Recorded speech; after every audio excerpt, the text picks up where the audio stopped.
Class, open your Stories for Life book, lesson number 4, Lost and Found. In this lesson, we are going to read about a girl named Neha.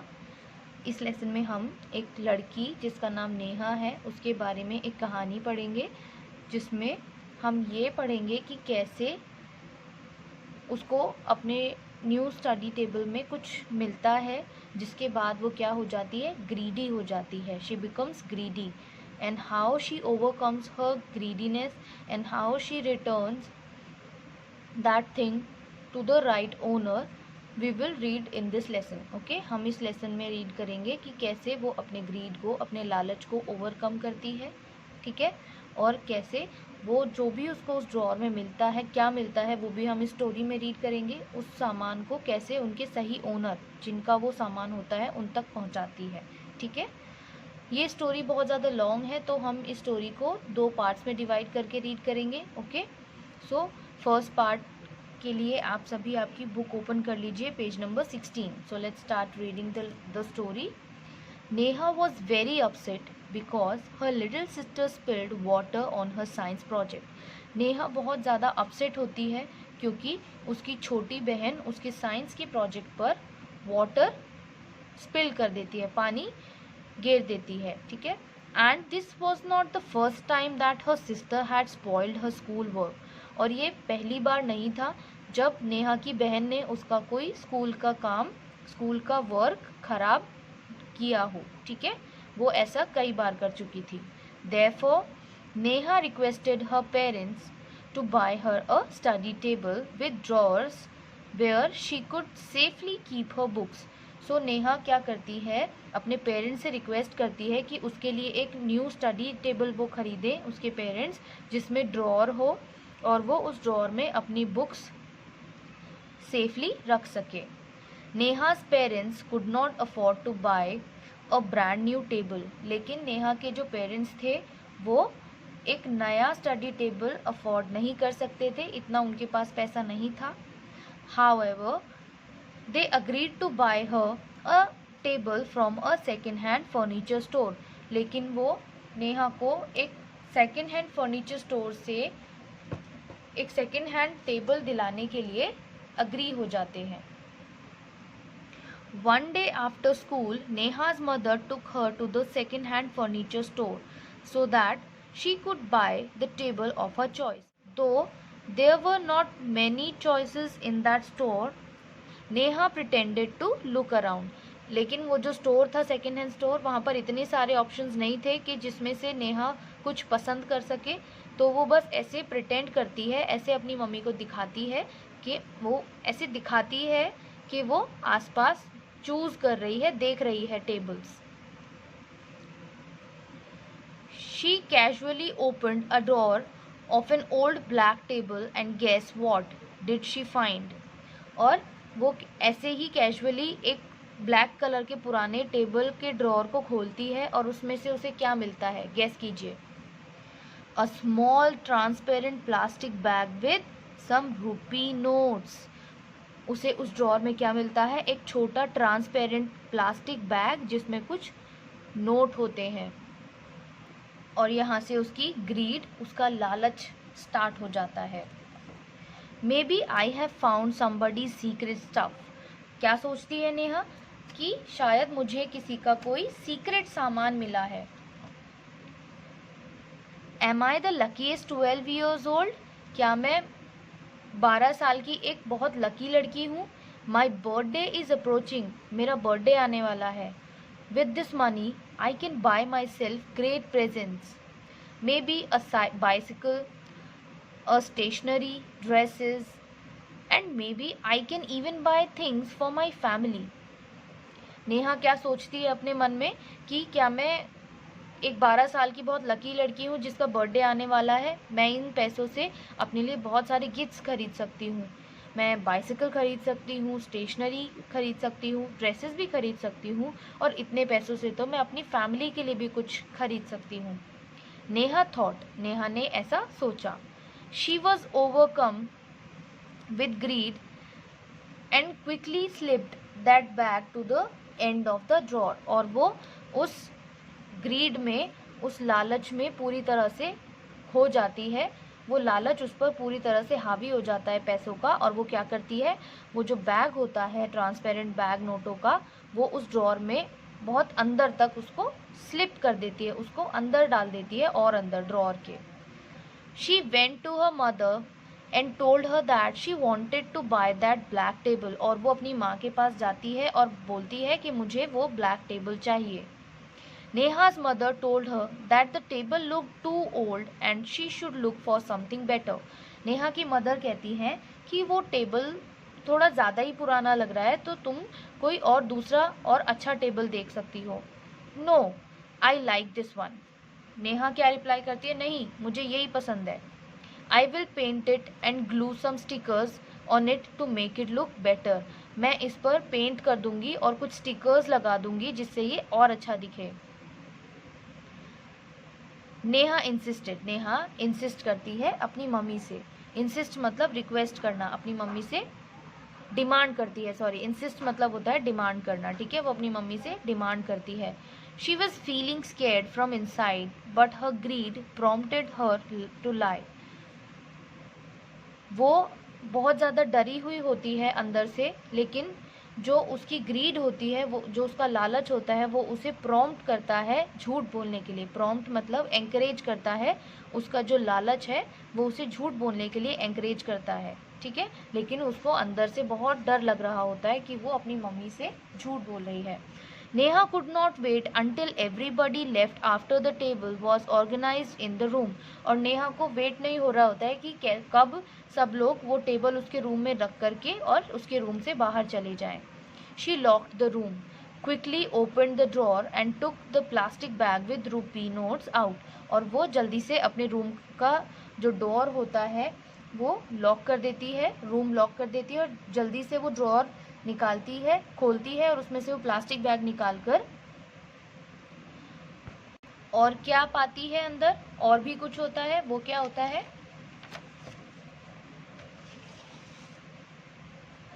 She found a paper along with that money. उसे उस money के साथ एक paper मिलता है। It seemed that an old lady was saving money for her children and grand children. ऐसा लगता है उस पेपर को पढ़ के कि कोई एक बूढ़ी औरत थी जो अपने बच्चों और अपने पोती पोतों के लिए यानी ग्रैंड चिल्ड्रन के लिए पैसा जोड़ रही थी। Neha began counting the money, और नेहा नोटों को काउंट करने लगती है, पैसे को काउंट करने लगती है, गिनने लगती है। She could hear her loud heart beat when she finally reached a count of 12,000 rupees. और जैसे जैसे वो जब नोट गिन रही होती है, तो जैसे जैसे उसकी काउंट 12,000 रुपीज़ तक पहुंचती है, वो अपनी जो हार्ट बीट है, धड़कने हैं, उन्हें भी क्लियरली सुन सकती है। वो इतना ज़्यादा अंदर से डर रही होती है उन रुपीज़ को काउंट करते समय कि वो इतने ज़्यादा पैसे होते हैं जो उसने एक्सपेक्ट भी नहीं किए होते, 12,000 rupees. But now with the money she had, she thought that she would have to make up many lies to spend that money. अब जब उसके पास वो पैसे होते हैं, उसे क्या लगता है कि अब उसे इन पैसों को खर्च करने के लिए कितने सारे झूठ बोलने पड़ेंगे। She would have to hide the money all the time and was already feeling scared. और वो क्या सोचती है कि अब उसे ये जो पैसे हैं इतने सारे वो हमेशा छुपा कर रखने पड़ेंगे, और वो ये सोच के पहले से ही बहुत ज़्यादा डरी हुई होती है। शी थॉट, और वो सोचती है, this money is not meant for me, ये मनी मेरे लिए नहीं है। The old lady had been saving this money for her family. कोई बूढ़ी औरत अपनी फैमिली के लिए ये पैसा जोड़ रही थी। She must have passed away and nobody would have known about the money in the drawer, therefore the family would have sold it to the second hand furniture store. वो क्या सोचती है कि कोई बूढ़ी औरत है जो शायद अपने बच्चों के लिए पैसा जोड़ रही होगी, लेकिन वो अब शायद नहीं रही होगी, वो मर चुकी होगी, और उसकी फैमिली को इस पैसों के बारे में नहीं पता होगा, और उन्होंने ये सेकेंड हैंड फर्नीचर स्टोर पर ये टेबल बेच दिया होगा। Neha thought about her past week. Neha अपने पिछले जो उसका पास्ट वीक गया होता है, पिछला जो हफ्ता गया होता है, उसके बारे में सोच रही होती है फिर, ठीक है। First I failed my math test, and then my little sister destroyed my science project. I didn't even get selected for the sports team. Finally, I found this treasure, and that too when my birthday is approaching. Yet I don't feel good about it. Why? Neha क्या सोचती है, पिछला हफ्ता उसका कैसा गया होता है? एक तो उसके मैथ्स टेस्ट में वो पहले ही फेल हो चुकी होती है, उसकी बहन ने उसका साइंस का प्रोजेक्ट ख़राब कर दिया होता है, और उसको वो स्पोर्ट्स टीम में भी सेलेक्ट नहीं हो पाती है, और जब उसको ये ट्रेजर मिलता है, उसको जब ये ख़जाना मिला होता है, तो वो भी कब? जब उसका बर्थडे आ रहा है। और इतना सब होने के बाद भी उसे ये मनी के बारे में अच्छा फील नहीं हो रहा होता है। ऐसा क्यों? वो अपने माइंड में ऐसा सोचती है कि अभी तक मेरे साथ पिछले हफ्ते इतना सब बुरा हुआ, और अब जब मेरा बर्थडे आ रहा है और मुझे 12,000 रुपीज़ कैश मिला है, तो मुझे बुरा क्यों लग रहा है? मुझे बुरा फील क्यों हो रहा है? But she already knew the answer, और उसको आंसर भी पहले से ही पता था।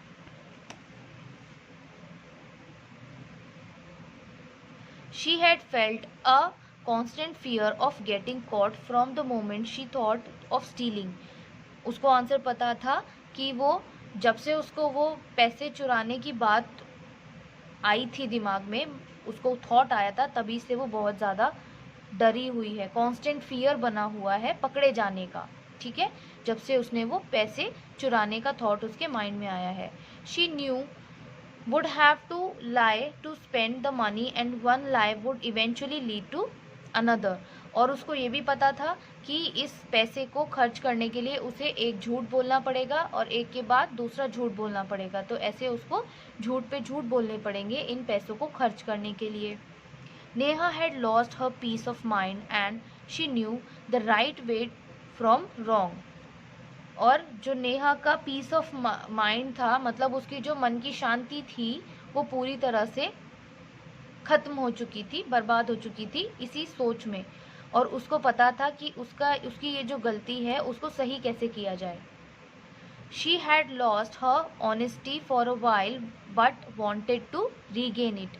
थोड़े टाइम के लिए उसकी ऑनेस्टी खो गई थी, उसकी सच्चाई खो गई थी, लेकिन उसे पता था कि उसकी ऑनेस्टी वो कैसे वापस ला सकती है। मतलब वो अच्छी लड़की है और वो इतनी ऑनेस्ट है, उसकी जो ऑनेस्टी एक ग्रीड की वजह से उसने खो दी थी, वो उसे वापस कैसे मिल सकती है। She called her parents in the room and showed them the plastic bag. वो क्या करती है, अपने पेरेंट्स को रूम में बुलाती है और वो प्लास्टिक का बैग उन्हें दिखाती है। She confessed to them that she had seen the bag in the store itself but was overcome with greed and hence stole it. वो अपने पेरेंट्स को कन्फेस करती है, अपनी गलती मानती है और बताती है कि मैंने ये जो प्लास्टिक का बैग है ये स्टोर में ही देख लिया था, लेकिन लालच की वजह से मैंने इसको चुरा लिया। Let us take it back to the store and find the old lady's family. और वो क्या कहती है, Neha told her parents, Neha अपने पेरेंट्स से कहती है कि चलो उस पुराने स्टोर में ही जाते हैं और उस ओल्ड लेडी की फैमिली को ढूंढते हैं। ये जो मनी है ये उस फैमिली को वापस पहुंचाते हैं, ठीक। वो अपने पेरेंट्स से कहती है, ठीक है, कि ये मनी वापस हम स्टोर में चलते हैं और उस ओल्ड लेडी की फैमिली को ढूंढते हैं। नेहा's parents didn't scold her but appreciated her honesty. और नेहा के पेरेंट ये सुन करके उसको डांटते नहीं हैं, बल्कि उसकी ऑनेस्टी के लिए उसे अप्रिशिएट करते हैं, ठीक है। The store owner was quite surprised on hearing the story. और जो स्टोर का ओनर होता है, जिसकी वो दुकान होती है, वो पूरी कहानी सुनकर थोड़ा सा सरप्राइज रह जाता है। You mean to say that you found almost 12,000 rupees in cash and you are here to return it? वो क्या कहता है स्टोर ओनर कि तुम्हारा मतलब है कि तुम्हें पूरे 12,000 रुपये मिले हैं, 12,000 रुपीज़ मिले हैं कैश, और तुम उन्हें यहाँ वापस देने आई हो। He asked, उसने ऐसा पूछा स्टोर के ओनर ने। Looking through the records he found the families telephone number. और पुराने रिकॉर्ड्स में से उसे फैमिली का टेलीफोन नंबर मिलता है जिनका वो टेबल होता है। Within a few minutes the family came over to the store. और कुछ ही मिनटों में वो जो फैमिली होती है वो स्टोर पर पहुंच जाती है. The family was similar to नेहा's family. और वो जो फैमिली होती है वो नेहा की फैमिली जैसी ही लगती है. They were still sad about her death and were also in need of money. वो पहले से ही क्या होते हैं, बहुत दुखी होते हैं उस लेडी के लिए जिन्होंने वो पैसे जोड़े होते हैं. मतलब वो उनकी जो फैमिली मेम्बर की डेथ हुई है उसकी डेथ से वो पहले से ही बहुत सैड होते हैं और उनको पैसों की भी ज़रूरत होती है. वो नेहा की फैमिली जैसे ही होते हैं ना, बहुत ज़्यादा रिच नहीं होते हैं, ठीक है, तो उनको पैसों की भी ज़रूरत होती है. They had been praying for help and it turn out that Neha brought in an answer to their prayers. और वो प्रेयर ही कर रहे होते हैं गॉड से, और उनकी जो प्रेयर होती है वो किसके रूप में आती है, नेहा के रूप में आंसर की तरह आती है उनकी प्रेयर. मतलब जो उनकी वो गॉड से प्रेयर करते हैं वो प्रेयर का आंसर क्या होता है, नेहा. ठीक है. Neha's parents had tears in their eyes. और नेहा के पेरेंट्स की आंखों में आंसू आ जाते हैं. नेहा थॉट, नेहा सोचती है, I have never felt better after stealing. Neha सोचती है कि मैंने चोरी करने के बाद से अच्छा फील नहीं किया था. नो न्यू बाइसिकल और clothes can make me feel better. I may have failed in the maths test but I passed more important test, lost and found test of my honesty. Neha क्या सोचती है कि मैंने चोरी करने के बाद से अच्छा फील नहीं किया था. कोई नई साइकिल या फिर नए कपड़े मुझे अच्छा फील नहीं करा सकते, बल्कि और ना ही जो फेल मैंने मैथ का टेस्ट किया था वो इम्पॉर्टेंट था, बल्कि सबसे इम्पॉर्टेंट मेरे लिए कौन सा टेस्ट पास करना हुआ, लॉस्ट एंड फाउंड टेस्ट. किसका, उसकी ऑनेस्टी का, उसकी सच्चाई का, कि वो एक सच्ची लड़की है. ठीक है. तो उसकी जो ऑनेस्टी लॉस्ट हो गई थी वो उसने कैसे फाउंड की, यानी फाइंड की, वो जो स्टील किए हुए 12,000 रुपीज़ थे उन्हें रिटर्न करके. ठीक. इस स्टोरी से हमें क्या मैसेज मिलता है, what is the moral of the story. Being honest never hurts, being a liar does. Honest होना कभी भी हर्ट नहीं करता, सच्चा होना कभी भी दुख नहीं देता है, बल्कि झूठा होना दुख देता है, हर्ट करता है.